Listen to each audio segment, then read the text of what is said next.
Passed by another driver doing this.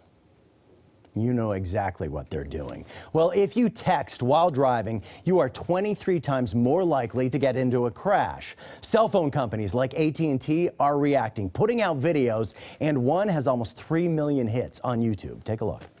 She was looking at my message that I had just sent her.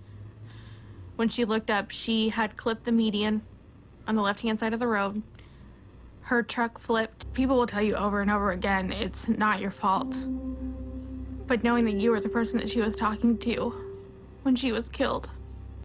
Well, as you can see, that was a powerful message. I'm joined now by Jason Epstein, founder of Teens Against Distracted Driving. Great to see you. So how can we break through to teenagers about the dangers of texting while driving? It's tough to break through to teenagers about anything, quite frankly, but what I do is I try and start my presentations, and usually what I do is I go to high schools and speak to the whole student body. And I try and start my presentations with a graphic video, and it's different than the video that you were showing, but it's a very graphic video out of England that I find grabs their attention because it's more like the type of media that they're used to seeing all the time.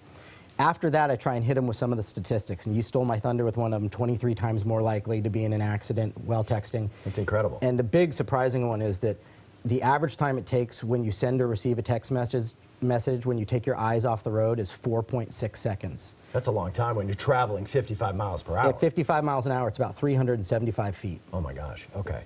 You said it's difficult to break through to teenagers because if you have a teenager in your house or you have one in your family, you know they're into what they're into. And for many, that's their social scene. So how do you get it through to them that they need to put down the phone and what is going on in that conversation, in that text message right then is not as important as watching the roadway? Yeah, one of the really interesting things is that I ask in almost every presentation, who has sent a text message to their parent while they're in the house with the parent?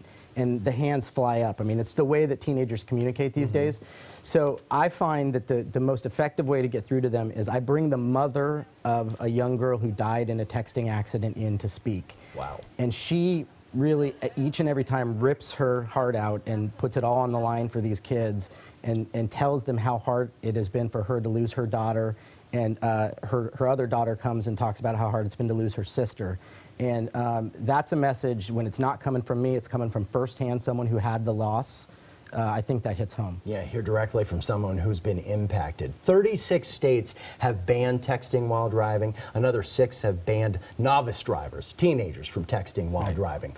Still, it's going on. So what more can lawmakers do? Well, first of all, only 10 states have texting while driving as a primary offense, meaning that if the cops see you doing that, they can pull you over just for that. Washington is one of those states. But I have kind of a radical proposal, and my proposal would be, since the data is that texting while driving is just as, if not more dangerous than drunk driving, I say make the penalties the same as drunk driving. Mandatory jail time, mandatory loss of license, thousands of dollars in fines. I think sending that message would really change things. Severe penalties, people will put down the phone. Yeah, it worked for Mothers Against Drunk Driving. It got people to cut down on the drunk driving accidents. When you go and speak to teenagers, you ask them to sign a challenge, a pledge essentially. How does it work? What does it say? Yeah, well, basically I ask them to take a pledge to not text and drive, and when they take that pledge, we give them one of these Lance Armstrong style bracelets that has the website, which is teensagainstdistracteddriving.com. Anyone can go on that site anywhere across the country and take the pledge, and I'll send them a bracelet for free. I got one for you, one for Marnie, and one for Walter, so I expect you all to wear these. I'm going to watch the broadcast every day and make sure I see these. We will spread the word. How about that? And you have a couple events coming up. Tell us about that. That's right. I'm going to be speaking at Whidbey Island High School on April 16th, and then I think it's April 24th I'll be at Bonnie Lake High School. And really, this is a grassroots effort started by me. It's funded by me. There's no outside funding, so I would really appreciate any help, any ideas that anyone has on how to help me get the word out. And they can contact me through teensagainstdistracteddriving.com. Jason Epstein, great to see you. Thanks for coming in. Thank you. Marnie, back to you. Good May